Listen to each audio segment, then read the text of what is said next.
Hello दोस्तों, स्वागत है आपका IQ ज्ञान में। तो आज हम नया वीडियो जो हमारा सीरीज चल रहा है एग्जाम पैटर्न को समझने का, क्योंकि एग्जाम पैटर्न काफ़ी इंपॉर्टेंट है। तो यूपीएससी का जो प्रीलिम्स का हमने ऑलरेडी अपलोड किया है, प्रीलिम्स का पैटर्न कैसा होता है, पिछले साल कैसे क्वेश्चंस आए थे और किस टॉपिक से कितने कितने क्वेश्चन आए पिछले 10 सालों में, चाहे वो सी सेट हो या प्रीलिम्स का पेपर वन हो।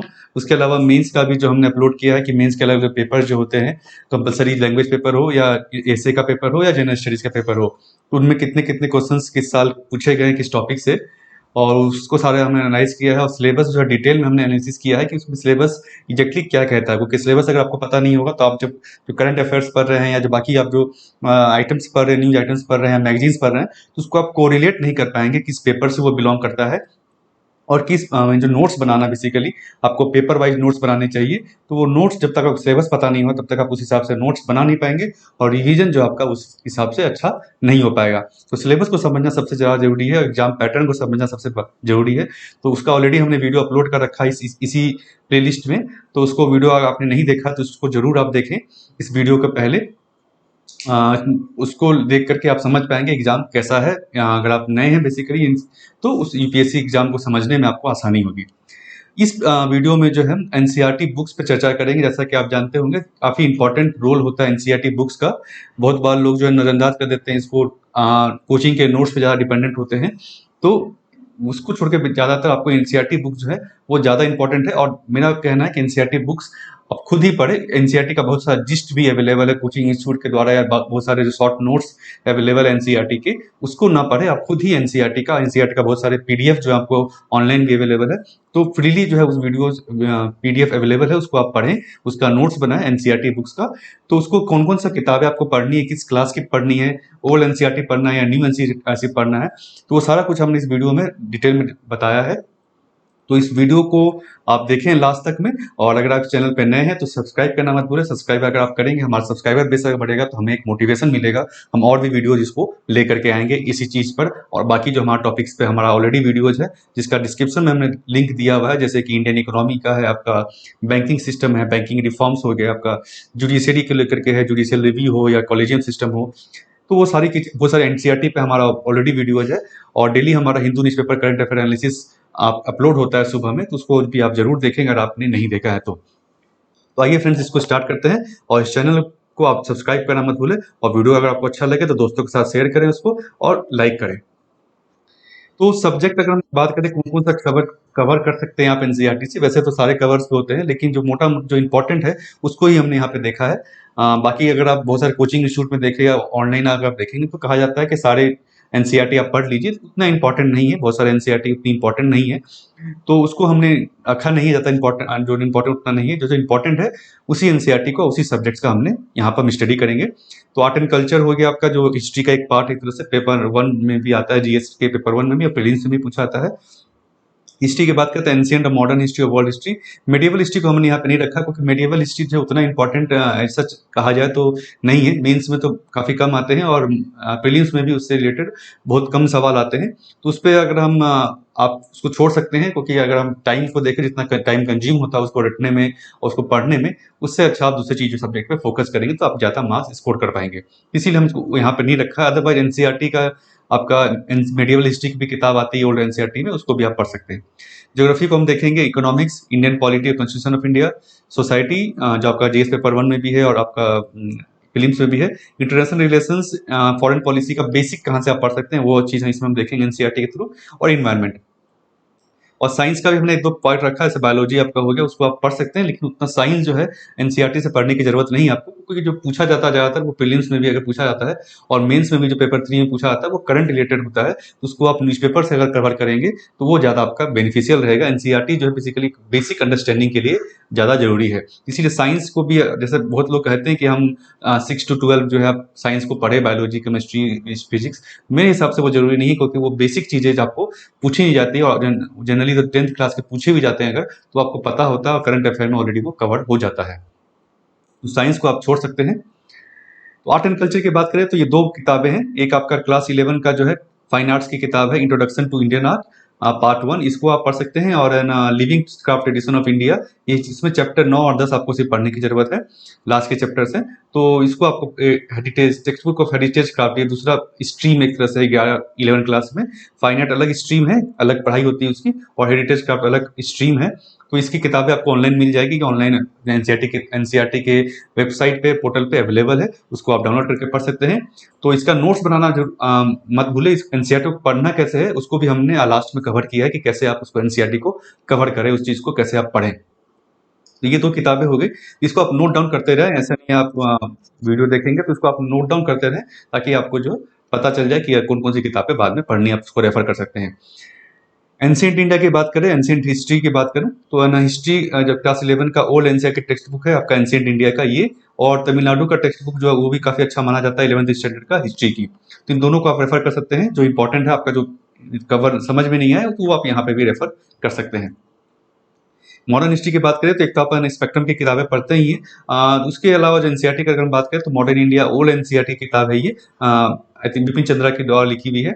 ये आपका तमिलनाडु बोर्ड का किताब है, हायर सेकेंडरी का। पहले आपने देखा एंशिएंट हिस्ट्री, और ये मॉडर्न हिस्ट्री किताब है। और इसमें जो आपका themes in Indian history part 3, ये ध्यान रखें आप, पार्ट 3 जो है इसमें गांधी जी पे जो चैप्टर्स है उस पर ज्यादा आपको फोकस करना है, बाकी चीजें जो है ऑलरेडी आई थिंक इस पे आप कवर कर लेंगे। तो इसमें गांधी जी के जो चैप्टर्स है उसको आप ज्यादा फोकस करें। मेंस में बहुत बार पूछा जाता है, आजकल जो पूछा जाता है सवाल वो कंसेप्चुअल आते हैं कि वुमेन का क्या रोल रहा है, गांधी जी का क्या रोल रहा है इस मूवमेंट्स में, तो वो आपको एनालाइज करना पड़ता है, तो वो चीजें आपको इस बुक से मिल सकती है। वर्ल्ड हिस्ट्री की बात करें तो जीएस पेपर 1 में पूछा जाता है आपका, मेंस में ही, प्रीलिम्स में इसका इंपॉर्टेंस नहीं है। और इसके लिए ओल्ड एनसीईआरटी किताब है अर्जुन देव की, इसकी पीडीएफ भी अवेलेबल है। तो ओल्ड एनसीईआरटी आपका हिस्ट्री ऑफ द वर्ल्ड, इसको आप पढ़ सकते हैं। ज्यादातर वर्ल्ड हिस्ट्री से सवाल ज्यादा नहीं आता है, जैसा कि मैंने कहा आपको, मेंस का जो पैटर्न एनालिसिस हमने किया है लास्ट वीडियो में, उसमें आप देख सकते हैं। तो वर्ल्ड हिस्ट्री से ज्यादा सवाल नहीं आते हैं, तो इसको आप एक रफ जो है पढ़ सकते हैं, या जो जो इंपॉर्टेंट इवेंट्स हुए हैं, या जो करंट, बहुत बार जो है एक साल में कुछ पुराने इवेंट्स की भी बातें आती हैं, तो उसको आप ज्यादा फोकस में पढ़ सकते हैं। तो ये आपका वर्ल्ड हिस्ट्री हो गया, पूरा हिस्ट्री हमने कवर कर लिया। बात करते हैं ज्योग्राफी की। मेंस प्रीलिम्स दोनों में इंपॉर्टेंट है आपका, मैप तो आपका इंपॉर्टेंट है ही, मैप और ज्योग्राफिकल लोकेशन। उसके अलावा करंट अफेयर्स भी इसमें काफी ज्यादा पूछे जाते हैं। एनसीईआरटी की अगर बात करें हम, तो ये आपका क्लास आपका 10th के एनसीईआरटी जो है, जो कंटेम्प्रोरी इंडिया पार्ट 2, और क्लास 11 के 2 एनसीईआरटी है, fundamentals of physical geography and Indian India physical environment. ये तो सारी नई एनसीईआरटी है, इसका पीडीएफ आपको आसानी से मिल जाएगा। और क्लास 12 के 2 एनसीईआरटी है, इंडियन पीपल एंड इकोनॉमी, ये ह्यूमन ज्योग्राफी को लेकर के, और फंडामेंटल्स ऑफ ह्यूमन ज्योग्राफी। तो ये तकरीबन 5 किताब है। आपको कहा जाता है ज्यादातर कि 6 से 12 की किताबें सारे आप पढ़ ले, मगर मेरे हिसाब से वो जरूरी नहीं है, क्योंकि ऑलरेडी जो बेसिक्स हैं आपको इसमें भी कवर हो जाएगी बहुत सारी चीजें। और अगर फिर भी आपको अगर समझ में ना आए कुछ टॉपिक्स, कुछ मान लीजिए इवेंट्स जो है आपका, ज्योग्राफिकल इवेंट्स आपको अगर समझ में नहीं आते हैं, तो तब आप जो है नीचे के क्लासेस की किताबें को रेफर कर सकते हैं। बट मेरे हिसाब से आपको इन किताबों को पढ़ने के बाद जो है ज्योग्राफी का पूरा बेसिक कंसेप्ट जो है वो समझ में आ जाएगा। इसके अलावा जीसी लियोन एक किताब है जिसको कि आप पढ़ सकते हैं। तो इसके अलावा जो एनसीईआरटी के अलावा जो किताबें हैं उसका हम आगे के वीडियो में कवर करेंगे ऑलरेडी, फिर भी मैं बता देता हूँ आपको, जीसी लियोन भी काफी लोग पढ़ते हैं, और ये भी काफी इंपॉर्टेंट किताब है। ये भी बेसिक ही है, इसको भी आप एक बार देख सकते हैं, छोटी किताब है ये। इकोनॉमी की बात करें तो इकोनॉमी में आपका इंडियन इकोनॉमिक डेवलपमेंट क्लास 11 की एनसीईआरटी है, और इंट्रोडक्टरी माइक्रो इकोनॉमी ये क्लास 12 की एनसीईआरटी है। क्लास 12 में 2 एनसीईआरटी है, तो ये आपको माइक्रो इकोनॉमी नहीं पढ़ना है, मैक्रो इकोनॉमी को आपको पढ़ना है। इसके दोनों का जो है हमारा वीडियो प्लेलिस्ट भी है, हमने जिसमें सारे चैप्टर्स को इसके और इसके कवर किए हैं डिटेल में हिंदी में, तो उस चीज वीडियो को भी आप देख सकते हैं, लिंक जो है आपको डिस्क्रिप्शन में दिख जाएगा। तो अगर आप पढ़ना चाहते हैं तो साथ में पढ़े भी एक बार, मैंने कहा, और साथ में उसके बाद जो है समझने के लिए कंसेप्ट को आप वीडियो भी देख सकते हैं हमारा।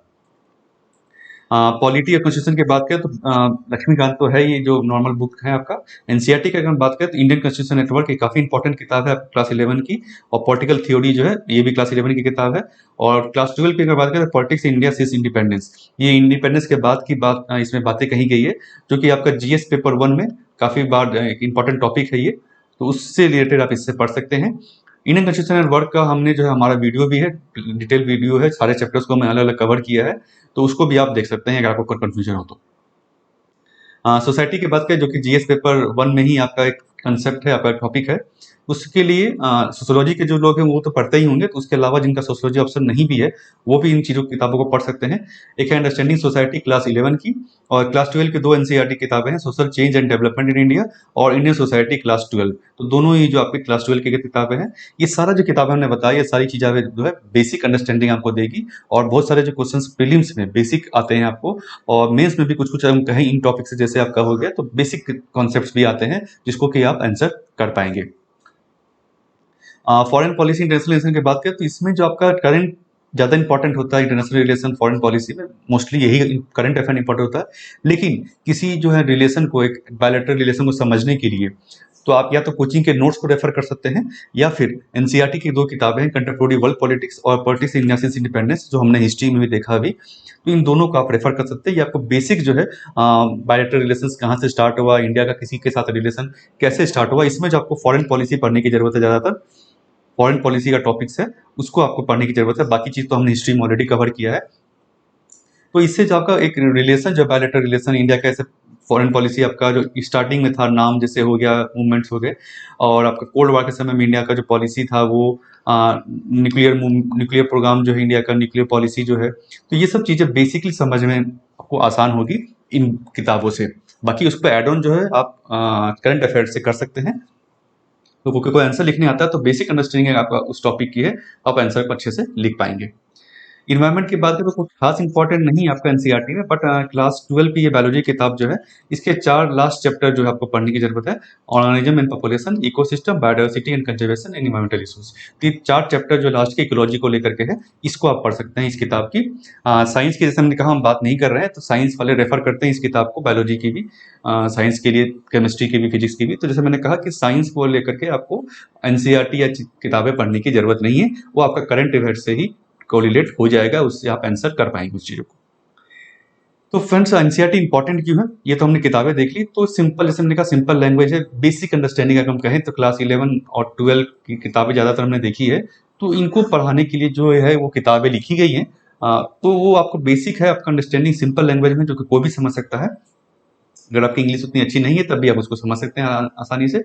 और written and published after great amount of research, ये काफ़ी इंपॉर्टेंट। अगर आप बाकी किताबों को देखें तो जो एग्जाम प्रिपरेटरी बुक होती हैं, जो अभी अवेलेबल है काफ़ी मार्केट में बहुत सारे, तो वो जो है एक तरह से कहते कहने तो एग्जाम फोकस है, लेकिन उसमें बहुत सारा बैकग्राउंड रिसर्च नहीं होता है। बहुत सारे बात बहुत बार होता है कि जो डेटा उसमें होता है वो गलत होता है। तो इसमें जो ऑथेंटिक सोर्स ऑफ इन्फॉर्मेशन है, क्योंकि जो जो इसमें पब्लिश किया जाता है, जो लेखक लिखते हैं इसमें, वो एक रिनाउंड राइटर्स होते हैं, और उनका फैक्ट फिगर सारा सही होता है।